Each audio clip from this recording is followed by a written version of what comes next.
सभी श्रोताओं को नमस्कार। मैं कुणाल बात यूपी की में लेकर आया हूं यूपी की आज दिन भर की गतिविधियों का लेखा जोखा। आइए सबसे पहले नजर डालते हैं आज की कुछ प्रमुख सुर्खियों पर। उत्तर प्रदेश सरकार ने घुमंतू जातियों के लिए कॉलोनियां बनाने का ऐलान किया है। सरकारी मेडिकल कॉलेजों में फर्जी प्रमाण पत्र पर दाखिला लेने वाले 64 छात्रों का प्रवेश रद्द किया गया। लखनऊ से मुंबई, कटरा और पुरी के लिए नई ट्रेनें शुरू होंगी।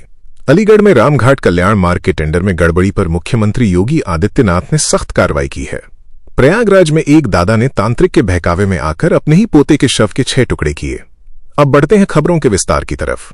लखनऊ में विमुक्त जाति दिवस के मौके पर मुख्यमंत्री योगी आदित्यनाथ ने एक बड़ी घोषणा की है। उन्होंने कहा कि घुमंतू और विमुक्त जातियों के कल्याण के लिए एक विशेष बोर्ड का गठन किया जाएगा।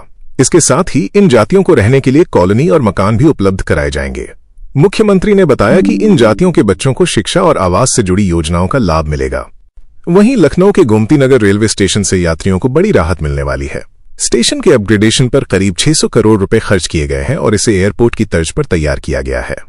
अब यहां से मुंबई, कटरा और पुरी के लिए नई ट्रेनें चलाई जाएंगी।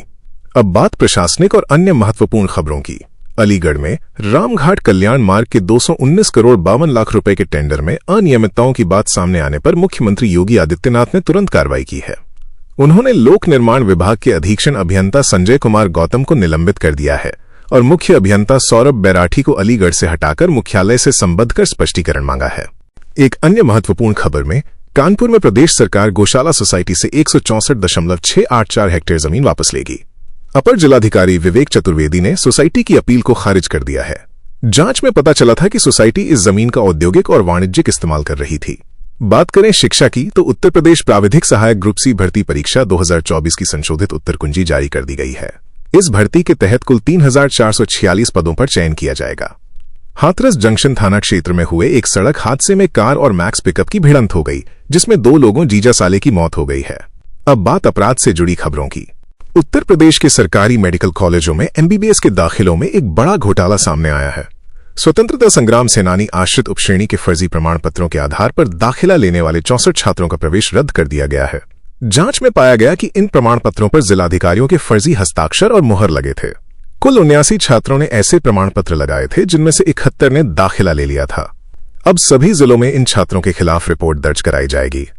अमरोहा पुलिस ने मादक पदार्थ तस्करी का एक बड़ा रैकेट पकड़ा है। पुलिस ने 2 सिपाहियों सहित 6 लोगों को गिरफ्तार किया है, जिनके पास से करीब 40 लाख रुपए की 1.34 किलो स्मैक बरामद हुई है। ये पुलिसकर्मी वर्दी की आड़ में इस अवैध काम को अंजाम दे रहे थे। बरेली के हाफिजगंज थाना क्षेत्र में एक कारचोबी ठेकेदार जाहिद को दुष्कर्म का प्रयास करने के आरोप में ग्रामीणों ने पकड़ लिया। ग्रामीणों ने उसे रात भर रस्सी से बांधकर पीटा और सुबह पुलिस के हवाले कर दिया। महिला की शिकायत पर पुलिस ने रिपोर्ट दर्ज कर ली है। अलीगढ़ के अतरौली में 30 अगस्त को एक सैनिक और पुलिसकर्मियों के बीच हुई मारपीट के बाद तनाव बढ़ गया है। सैनिकों के समर्थन में बड़ी संख्या में लोग थाने पर जमा हो गए थे। पुलिस ने बताया कि फौजियों ने पहले पुलिसकर्मी पर हाथ उठाया था और एक पुलिसकर्मी पर लात चलाने के आरोप में FIR दर्ज की गई है। दोनों फौजी रिमांड पर हैं। मेरठ में एक अवैध पिस्टल बनाने वाली फैक्ट्री का भंडाफोड़ किया गया है। पुलिस ने माधवपुरम सेक्टर 4 में एक किराए के मकान से नावेद और मोहम्मद जुबैर को गिरफ्तार किया है। उनके पास से बड़ी संख्या में हथियार और उन्हें बनाने के उपकरण बरामद हुए हैं। ये आरोपी दिल्ली, हरियाणा और पश्चिमी यूपी के कई जिलों में हथियारों की सप्लाई करते थे। अयोध्या में एक 18 वर्षीय युवती का अर्धनग्न शव धान के खेत से मिला है। गला उसके ही सलवार से कसा गया था। पुलिस दुष्कर्म के बाद हत्या की आशंका जता रही है। मृतका के भाई की शिकायत पर आलोक निषाद नामक युवक के खिलाफ मामला दर्ज किया गया है। प्रयागराज में एक बेहद चौंकाने वाली घटना सामने आई है। 11वीं के छात्र पीयूष उर्फ यश की हत्या के बाद उसके दादा सरन सिंह ने एक तांत्रिक के कहने पर शव के 6 टुकड़े कर दिए थे। पुलिस ने दादा को गिरफ्तार कर लिया है, जबकि तांत्रिक की तलाश जारी है।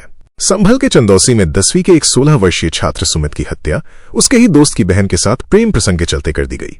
लड़की के भाई और 2 अन्य लोगों ने मिलकर सुमित का गला रेत दिया था। पुलिस ने एक आरोपी को गिरफ्तार कर लिया है और एक बाल अपचारी को भी हिरासत में लिया है, जबकि मुख्य आरोपी अभी फरार है। प्रयागराज में ही पूर्व जिला पंचायत सदस्य रणधीर यादव की हत्या के मामले में पुलिस ने विजय पासी नामक युवक को गिरफ्तार किया है। जांच में पता चला कि रणधीर को शराब पिलाकर गला घोंटा गया और पहचान छिपाने के लिए चेहरे को बुरी तरह से कूंचकर रेलवे ट्रैक पर फेंक दिया गया था। अलीगढ़ की महावीर पार्क कॉलोनी में मैरिज होम संचालक के घर में घुसकर बदमाशों ने एक बुजुर्ग महिला को बंधक बनाकर 5 लाख रुपए की लूट की। बदमाश मुश्किल से 8 से 10 मिनट तक घर में रहे और 50,000 रुपए नकद के साथ 4 लाख रुपए के जेवरात लेकर भाग गए। इसी के साथ बात यूपी की का ये बुलेटिन यहीं समाप्त होता है। हम कल फिर मिलेंगे यूपी की कुछ नई खबरों के साथ। तब तक आप सुनते रहिए गो गोरखपुर रेडियो।